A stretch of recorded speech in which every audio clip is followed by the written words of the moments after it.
Jesus, greater than all our sin. How shall my tongue describe it? Where shall its praise begin?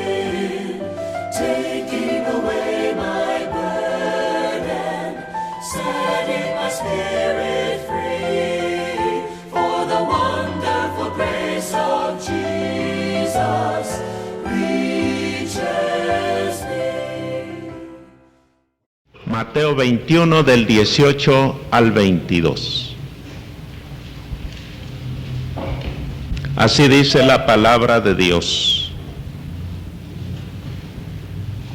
Y por la mañana, volviendo a la ciudad, tuvo hambre.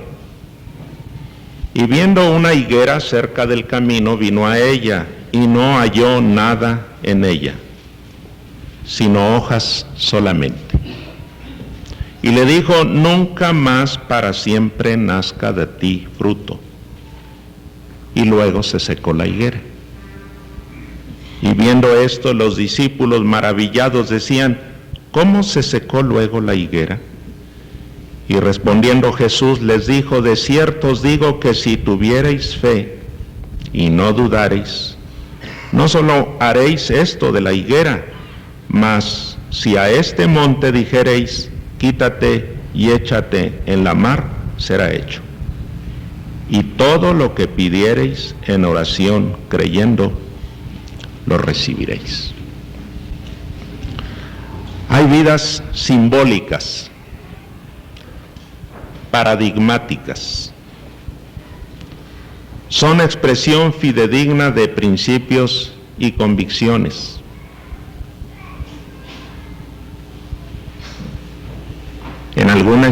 En algún aspecto de la experiencia vital se ve el principio o los principios sobre los cuales esa vida está fundada. Tienen toda la fuerza vidas así de lo auténtico.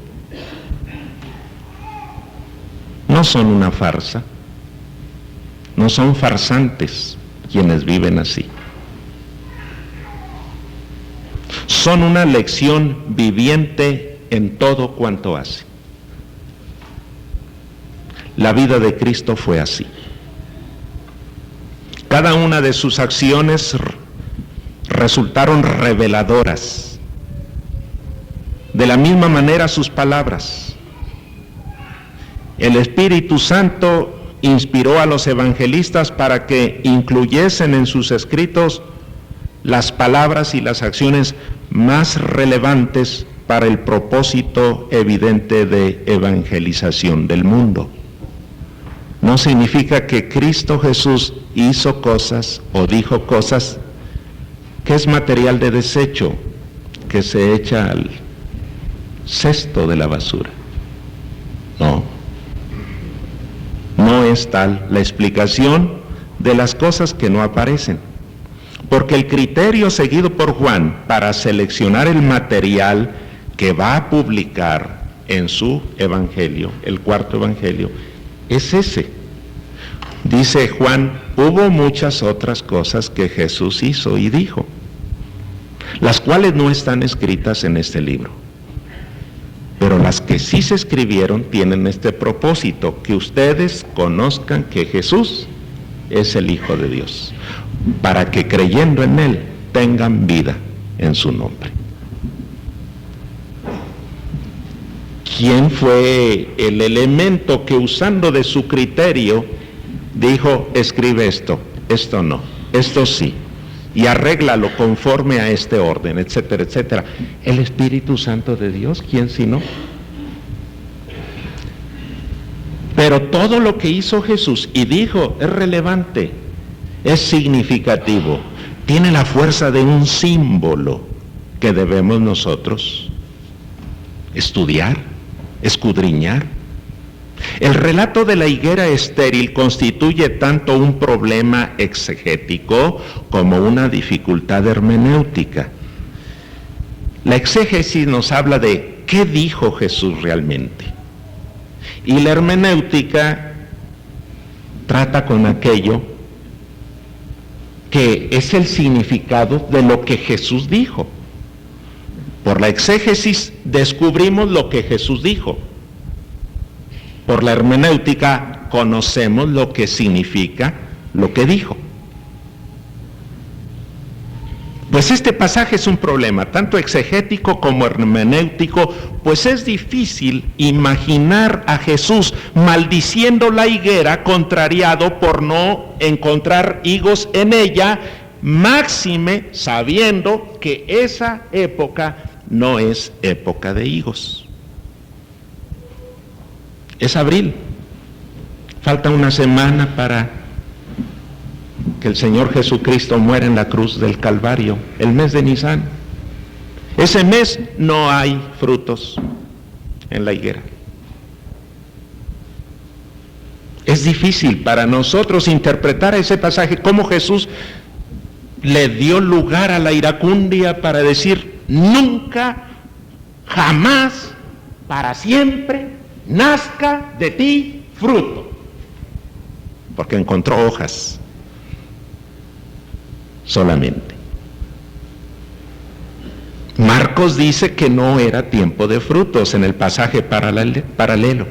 Las dificultades propias del pasaje hacen a algunos estudiosos inclinarse por la posibilidad de que esto no fue en realidad un incidente, sino una parábola, narrada por Jesucristo con todo el poder de la imaginación y el simbolismo. Sea de ello lo que fuere, una acción, un incidente o una enseñanza, este pasaje contiene verdades que es necesario descubrir, principios que es necesario practicar. El carácter de la higuera como árbol simbólico de Israel es de larga data. Tiene mucho tiempo, siglos enteros, de estarse diciendo que la vida de Israel es como una higuera. La higuera es un árbol plantado en todo el territorio de Israel y que da abundantes frutos, dulces frutos. Crece tanto y es tan frondosa que libra eficientemente de los rayos candentes del sol. En algunas ocasiones es tan grande la fronda y tan espesa la sombra que da, que es un buen lugar de reunión de los amigos. Cuando el Señor Jesucristo le habla a Natanael y dice acerca de la calidad de su vida, Natanael se siente sorprendido. Fue el que dijo: ¿de Nazaret puede venir algo de bueno? Sin embargo, Jesús reconoce a Natanael un verdadero israelita en el cual no hay engaño. Se sorprende Natanael y dice: ¿de dónde me conoces, maestro? Pues cuando venía te vi debajo de la higuera. Debajo de la higuera. Qué lugar tan curioso para nosotros, acá en otra cultura, que la gente esté reunida debajo de una higuera. Se habla de los momentos paradisíacos de paz, de gozo, de seguridad, cuando la gente estará debajo de la vid y de la higuera saboreando sus frutos. El tiempo aquel en el que reinará la paz de Dios y el Espíritu de Dios sobre todas las naciones y sobre todas las gentes. Nadie más practicará la guerra. El león y el cordero pasarán juntos, la osa y los otros animales domésticos sin ningún problema, y la gente con puertas abiertas y en completa paz y seguridad estarán debajo de la vid y de la higuera. Luego la higuera es un símbolo de la vida de Israel.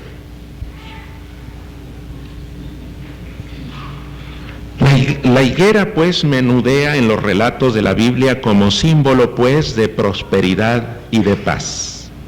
Luego entonces las palabras de Cristo a la higuera descargan una gama de conclusiones a cual más trágica y ominosa. Israel es una higuera de la que Dios no recoge fruto. Con aquella acción simbólica, nuestro Señor Jesucristo hace un repaso de la historia de Israel, una especie de balance histórico que culmina con su venida en busca de frutos y no encuentra nada que satisfaga su anhelo. ¿Qué Dios tiene anhelo? ¿Anhelos? ¿Que no es perfecta la vida divina en Él mismo? ¿Qué Dios tiene deseo de cosas? Recordamos en este contexto Deuteronomio 5,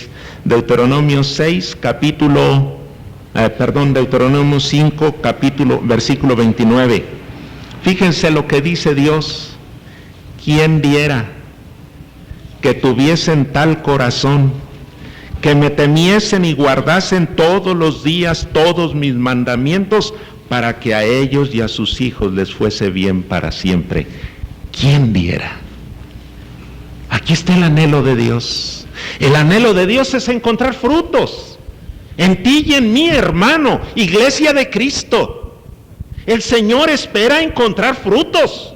Una higuera cargada de frutos. ¿Quién diera? Precioso ejemplo de hambre divina. Dios tiene hambre de que su pueblo le responda. ¿Quién diera? Y aquel otro que dice que su espíritu nos anhela celosamente. Santiago 4:5. Y está dicho en relación con aquella actitud del hombre que ora y no recibe. Y no recibe porque pide mal. ¿Para qué pide aquella gente? Para gastar en sus deleites.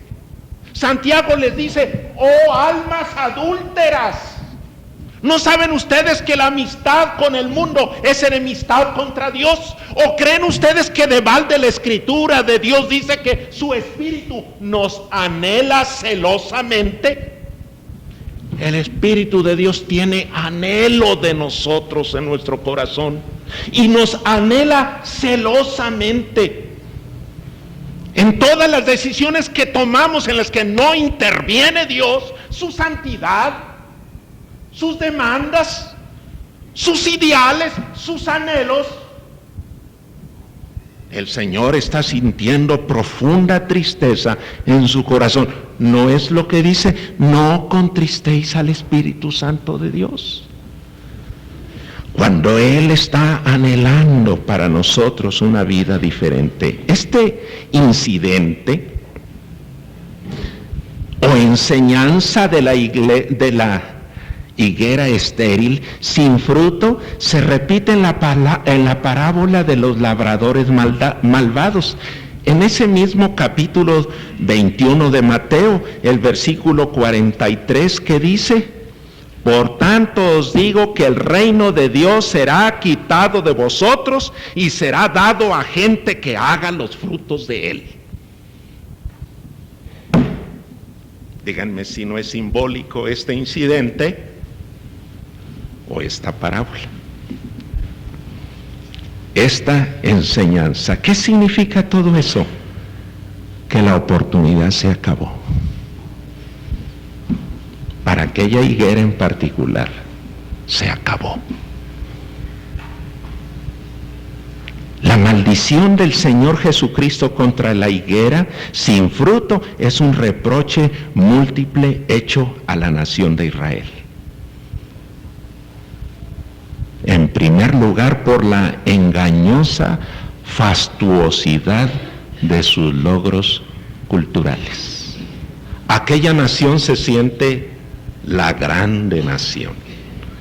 Entre uno de sus activos se encuentra el que tienen a Dios amarradito allí. Como una curiosidad, para algunos es una curiosidad espiritual, cultural. ¿No es el pueblo que inició el monoteísmo en Tierra de Oriente? La fastuosidad de sus logros culturales. Hojas, puras hojas. Y se ve grande aquella higuera. ¡Qué bonita higuera! ¡Cuánta sombra da! Y qué fresco se siente aquí. Frutos. Frutos. ¿Hay frutos? La engañosa fastuosidad de sus logros culturales. Para Pablo todo esto significa pérdida.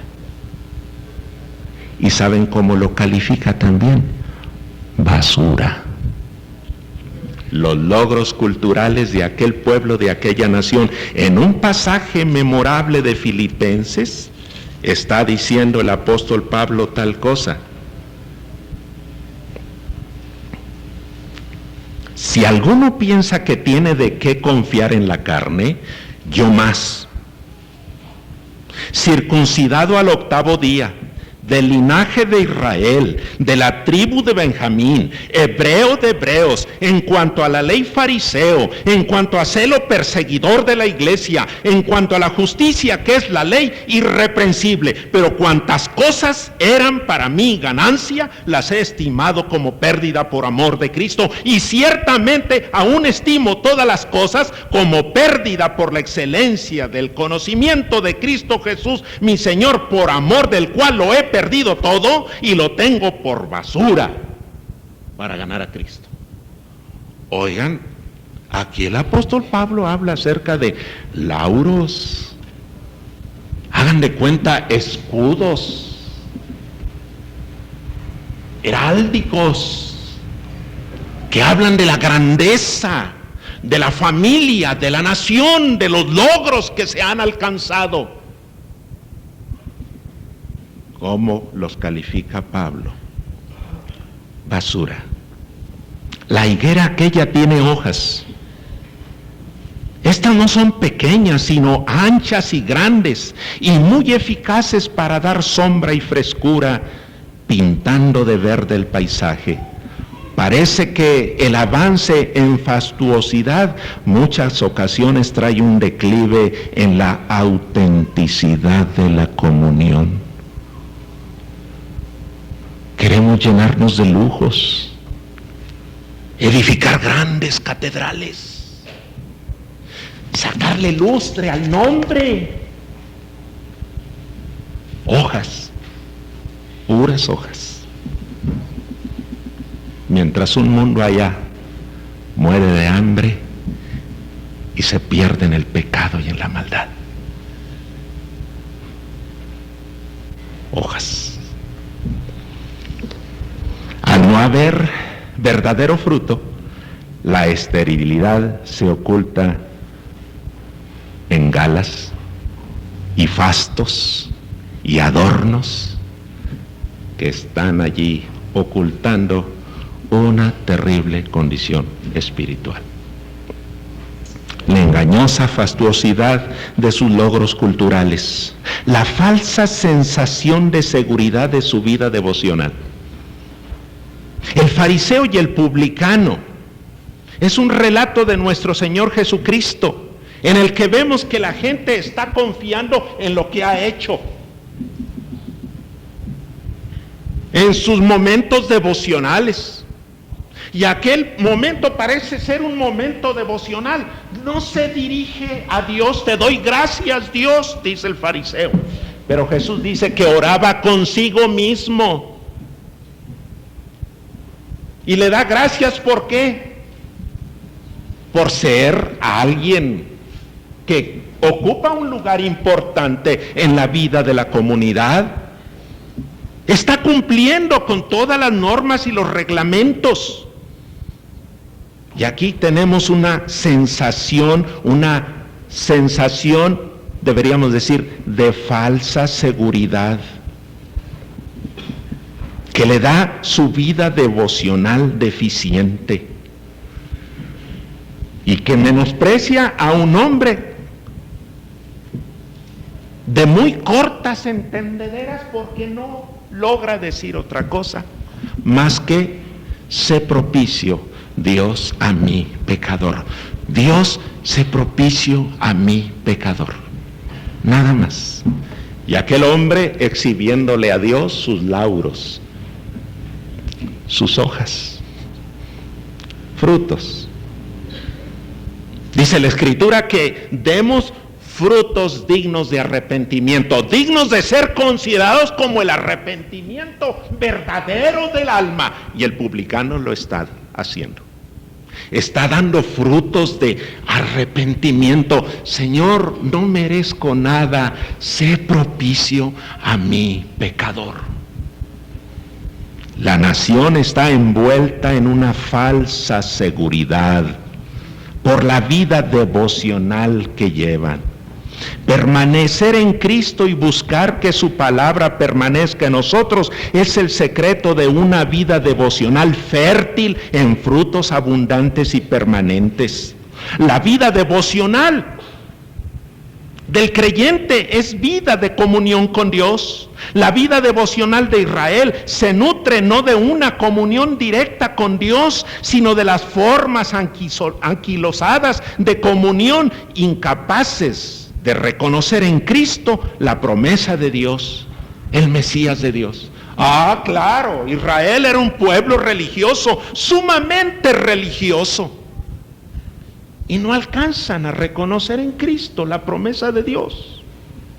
Le niegan su carácter de rey, no aceptan que haya venido como ungido de Dios, y tan no lo aceptan que lo llevan a la cruz del Calvario. Ya sabemos que Él es la víctima propiciatoria ofrecida por Dios al hombre para que encuentre en Él salvación, vida eterna por el perdón de pecados, el arrepentimiento y la fe.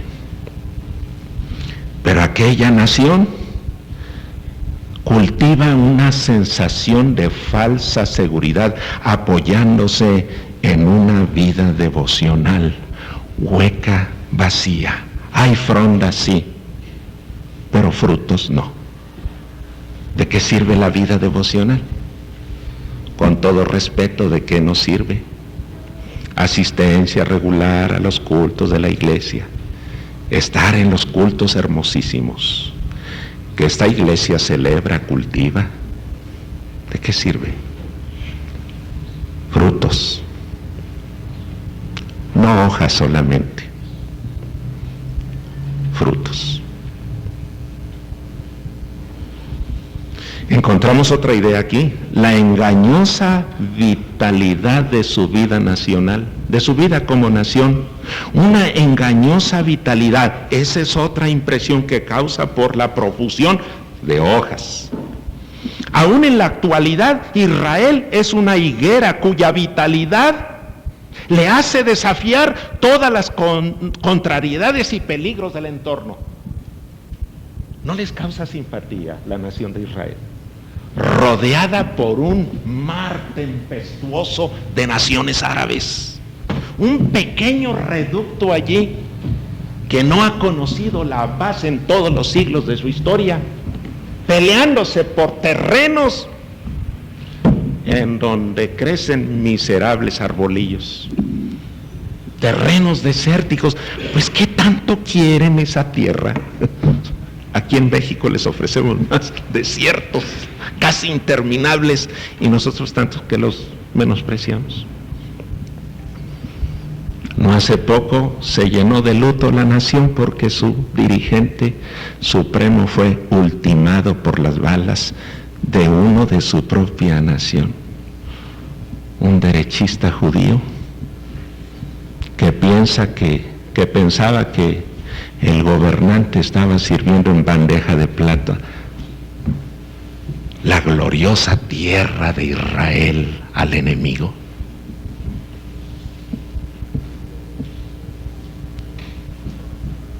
En la antigüedad fue igual. Esta vida activa como nación, en los tiempos del Señor Jesucristo pululaban por las calles de Jerusalén fariseos, saduceos, celotes, herodianos, esenios, multitud de sectas que hablan de la vitalidad de sus ideas, sectas encontradas entre sí, pero que en un momento dado hacen causa común para destruir al enemigo, a nuestro Señor Jesucristo. Cada una de esas sectas proclaman sus convicciones y dan su vida por ellas. Algunos hay de oportunistas. Los saduceos son unos oportunistas.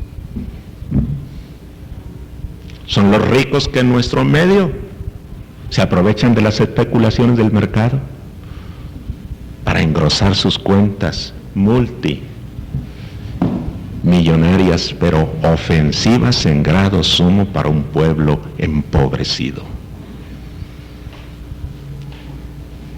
Los saduceos era gente oportunista y que daban su vida por mantenerse en la punta del mastelero.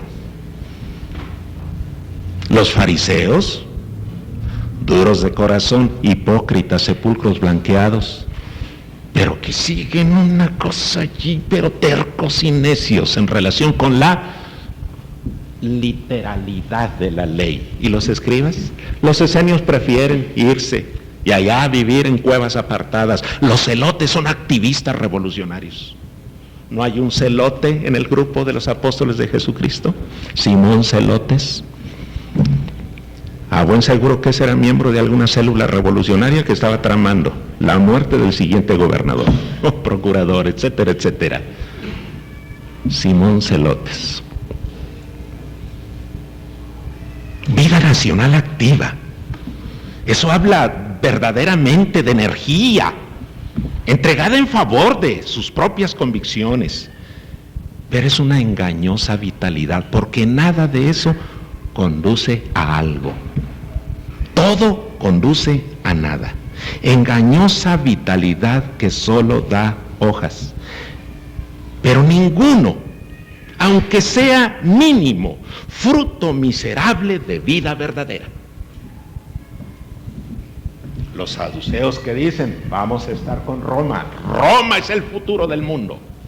¿Qué dicen los herodianos? Hay que estar con Herodes en contra de esos malvados revolucionarios. Los celotes que dicen, vamos a echar fuera de nuestra tierra santa a esos ejércitos extranjeros y vamos a gobernarnos por nosotros mismos, etcétera, etcétera.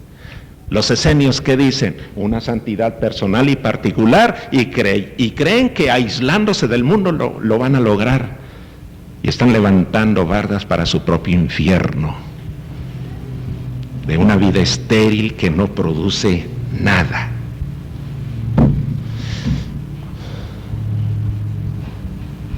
Pero hay otra idea aquí. No solamente es simbólica la maldición de nuestro Señor Jesucristo en relación con la engañosa fastuosidad de los logros culturales del pueblo, de la nación de Israel.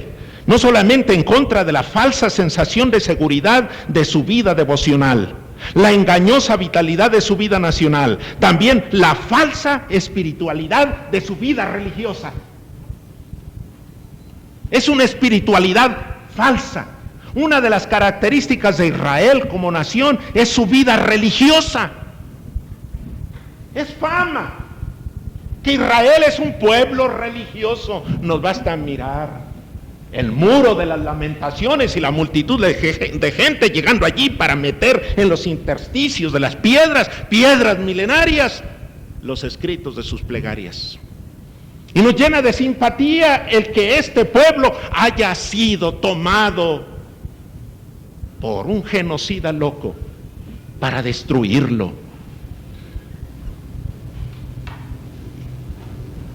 Y al fin de cuentas honramos con toda reverencia y respeto lo que dijo nuestro Señor Jesucristo, porque la salvación viene de los judíos.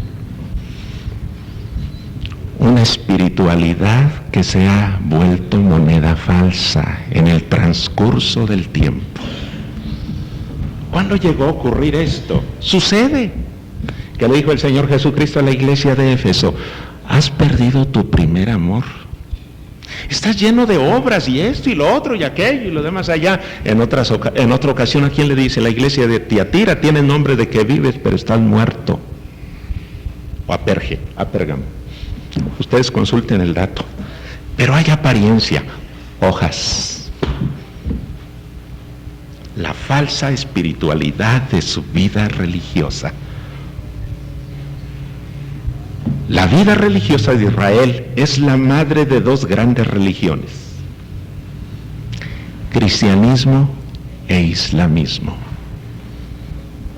y concurren mezquitas y catedrales en un solo lugar, en la ciudad santa, en la tierra santa, que es el anhelo y el ideal de muchos. Ir allá y pisar el mismo polvo que pisó Jesús, bañarse en las mismas aguas que se bañó Jesús. Eso fue bautizado Jesús. Si acaso llegara alguna higuera en la que sí hubo fruto, y tomar del fruto. A lo mejor este sicómoro fue donde se subió Zaqueo. Cosas de esa naturaleza. Falsa espiritualidad de la vida religiosa de Israel, que ha sido tan frondosa como la rama llena de hojas de una higuera. Y es, recuerdan ustedes, las tiendas de Sam, dando lugar para que entren los descendientes de Cam y de Jafet. ¿Recuerdan los hijos de Noé? Una de las profecías que dio Noé en favor de sus hijos es que en las tiendas de Sem vendrían a refugiarse los hijos de Cam y de Jafet. Pues claro, ¿quiénes son los hijos de Cam? Pues los árabes, el Islam. ¿Y quiénes son los hijos de Jafet? Todos los demás. En las tiendas de Sem levantó una tienda, un tabernáculo, la vida religiosa de Israel, que ha dado vida a estas dos grandes religiones, islamismo y cristianismo. Una higuera llena de hojas, nada más. Sin embargo, la esencia espiritual se ha diluido y aún perdido en los tantos vericuetos de la historia. Una nación que proporciona las frondas de su vida religiosa vacía de Dios y por lo tanto sin frutos.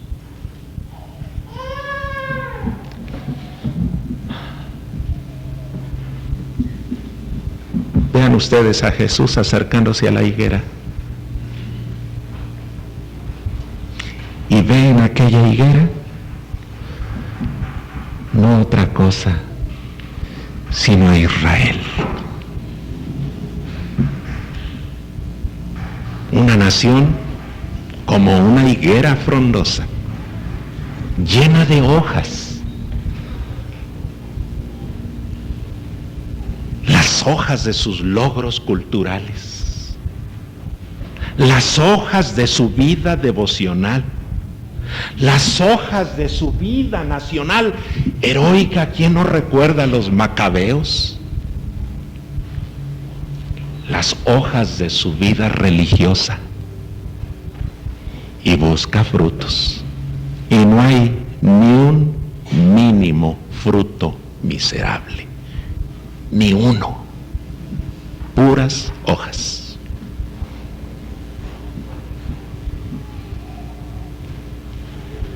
Y lanza su tremenda maldición. ¿Qué dice el pasaje? Nunca más para siempre nazca de ti fruto. Y luego se secó la higuera. ¿Cabe otra cosa ante esta condición que la maldición? Pero no es tiempo de frutos. Es una acción simbólica. Conclusiones. Dios busca fruto y lo demanda cuando menos lo esperamos. Si hoy Dios, Cristo, llegara a nosotros, ¿cómo nos encontraría? Como una higuera con hojas, pero también con frutos. O nada más como una higuera con hojas. Si ahorita se presentara, ahorita, presentaremos solo delante de Cristo las hojas de nuestra pobre vida religiosa, pobre, paupérrima vida religiosa. Las hojas de nuestra limitada experiencia espiritual, las hojas de nuestra deficiente membresía eclesiástica, las hojas desteñidas de nuestro abolengo bautista, las hojas de nuestro discipulado nominal, de nombre nada más, de nombre. Si no presentamos fruto hoy, ¿habrá todavía un mañana para nosotros? ¿Habrá otra oportunidad? Vayan ustedes al pasaje de Lucas 13:6, en donde encontramos otra variante de la higuera estéril. Lucas 13:6. Dijo también esta parábola. Ahí tienen ustedes la parábola. Tenía un hombre una higuera plantada en su viña y vino a buscar fruto en ella y no lo halló. Y dijo al viñador: he aquí, hace 3 años que vengo a buscar fruto en esta higuera y no lo hallo. Córtala. ¿Para qué inutiliza también la tierra?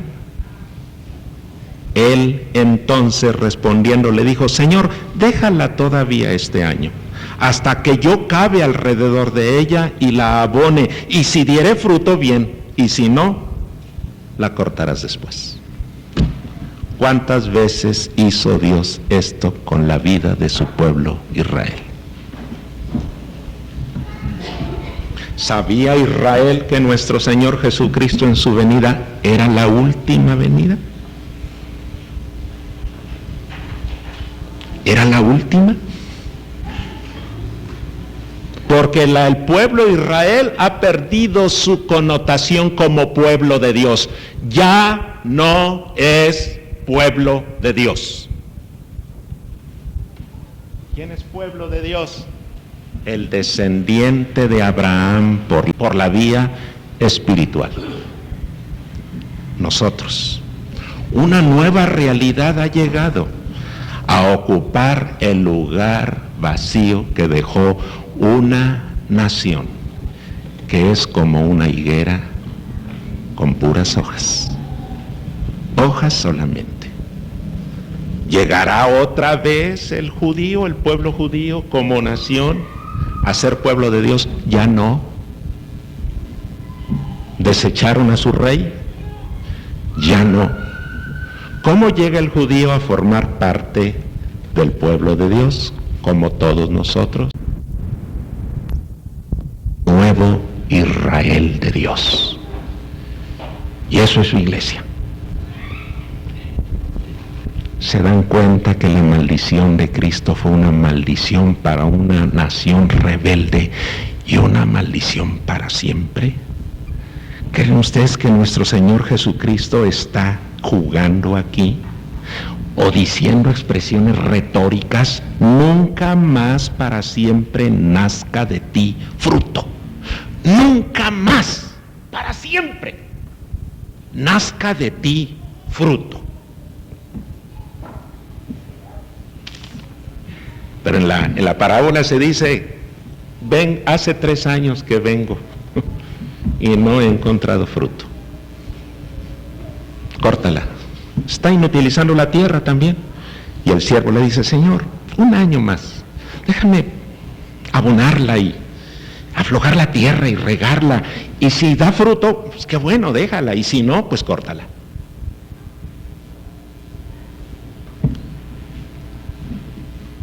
Pero llega Jesús y no hay fruto. Todas las oportunidades se dieron. Ahora hagamos la aplicación espiritual. Si no presentamos fruto hoy, ¿habrá todavía un mañana para nosotros? ¿O cargaremos de allí en adelante con la maldición de nuestra esterilidad? ¿Habrá pasado la oportunidad para siempre?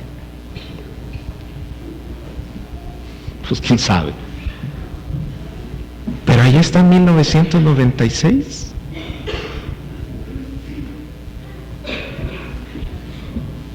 podemos acogernos a la gracia y la misericordia de Dios. Señor, he sido una higuera con puras hojas, con pura apariencia. Pero no es cierto nada de eso. Porque los frutos que tú pides, los frutos que tú quieres, ni uno solo he dado. Perdóname, Señor.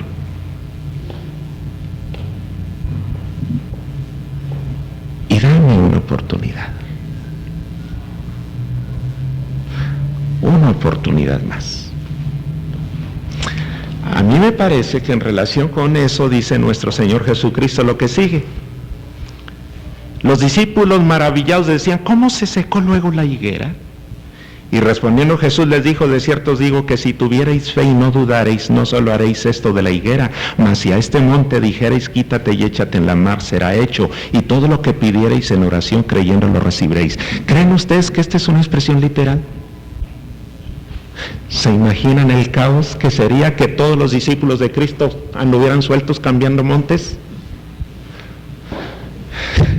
Y que alguien enamorado en Monterrey diga, vamos a cambiar el Cerro del Pueblo para allá y nos traemos el Cerro de la Silla. Oigan, tenemos ganas, aquí nunca ha nevado, pues aquí más o menos en esta región, ¿cómo se dice? Nieva, muy poco. Hay nieve muy poco, vamos a traernos los Alpes suizos y cambien en los montes. Caprichos, deleites. ¿Se imaginan el caos que causaría todo eso? ¿Lo dijo el Señor Jesucristo de manera literal o es una expresión figurada? Pues analícenlo con el contexto, hermanos. ¿Qué pasa que no tenemos frutos? ¿Cuáles son los obstáculos para no tener frutos?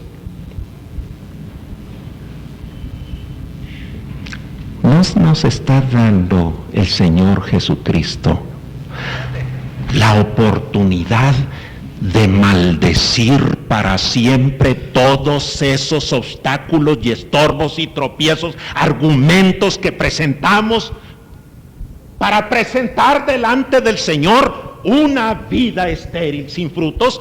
Maldigámoslos, hermanos. Todos esos obstáculos que se levantan como montañas que no podemos rebasar y que nos están estorbando para entregarnos consagradamente a Dios. ¿En cuántas ocasiones utilizamos pretextos ridículos para no servir? ¿En cuántas ocasiones nos dejamos llevar por situaciones que son perfectamente solucionables y dejamos que impere la soberbia, el orgullo, el interés y etcétera, etcétera, etcétera, etcétera? Pongan todos los etcéteras que quieran, grandes, pequeños, pero que son como a la manera de montañas, que solamente basta una oración de fe para que le digamos al Señor, no quiero ser una higuera con hojas solamente. Quiero ser una higuera con frutos, que exhiba la abundancia de la vida que tú me has dado. ¿Qué tengo que hacer? Pues empecemos a quitar todas aquellas cosas. Hay veces que tenemos, pasamos, intervenimos, nos suceden experiencias con las cuales el Señor nuestro Dios nos está señalando directamente. Ahí tienes una cosa por la cual pedir para que la quites. Señor, es imposible, esto es una montaña. Pues pide a Dios con fe y la montaña se moverá hasta lo profundo de la mar. Sepúltala allí para que no vuelva a salir. ¿Cuál es su pretexto? ¿Cuál es su argumento para no dar los frutos que su Señor busca?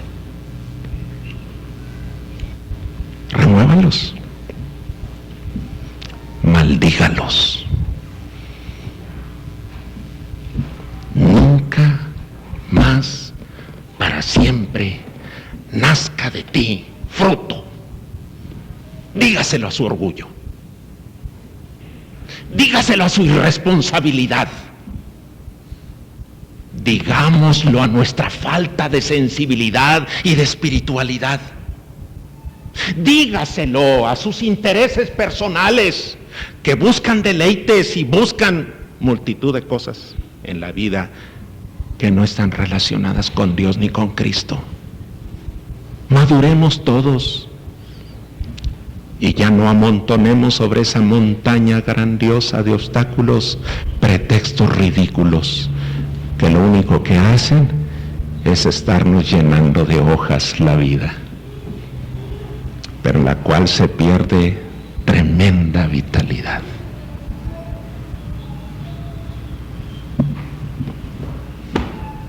Aquí está la enseñanza de la higuera estéril. ¿Fue incidente? ¿Ocurrió realmente? ¿O fue parábola? Lucas la presenta como parábola. Mateo y Marcos la presenta como incidente. Y Marcos añade el dato. Pero no era tiempo de frutos. ¿Qué significa eso? Que el Señor nunca le va a decir, de aquí a 3 días vengo, téngame preparada la contabilidad. En ese sentido el gobierno es muy bondadoso, tiene 10 días. Cuando nos lanza una demanda ya andamos buscando recibos y facturas, etcétera, etcétera, porque en 10 días tenemos que presentar una declaración. Del Señor no sabemos el día ni la hora en que va a llegar a nuestra vida a pedirnos frutos. ¿Encontrará hojas? Quiera Dios que no. Pero si encuentra puras hojas, ¿nos volverá a dar la oportunidad? Eso sí no lo sabemos. No lo sabemos. Y quizá lance una maldición sobre la vida fructífera, la posible vida fructífera que pudo haber sido nuestra vida. Y quedemos aislados por allí, a la vera del camino, viendo cómo la multitud de sus discípulos avanzan victoriosos, cargando enormes fardos con frutos abundantes que presentar a los pies del Señor. Estamos terminando 1995. ¿Qué fuimos en 1995? ¿Una higuera con frutos o sin frutos? Una higuera frondosa, pero que nunca tuvimos la oportunidad de entregar un higo dulce, carnoso, azucarado, sabroso, en la cual el cansado, el hambriento puede hincarle el diente y pura carnita, sabrosa, reconstituyente, puede ofrecer.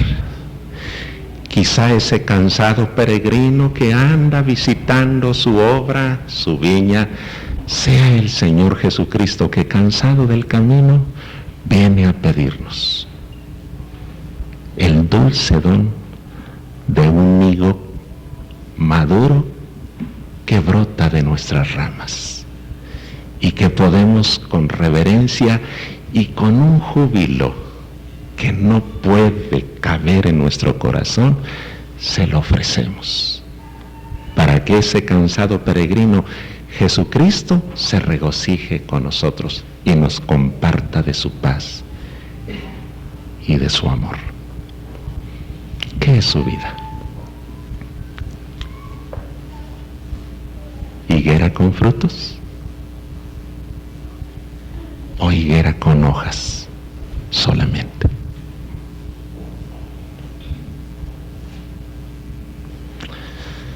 Dios los bendiga.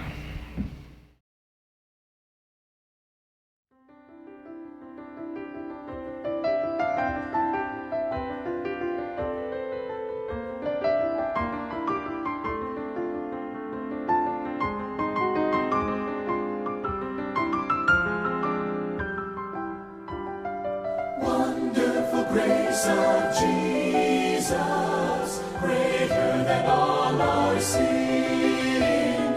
How shall my tongue describe it? Where shall its praise begin?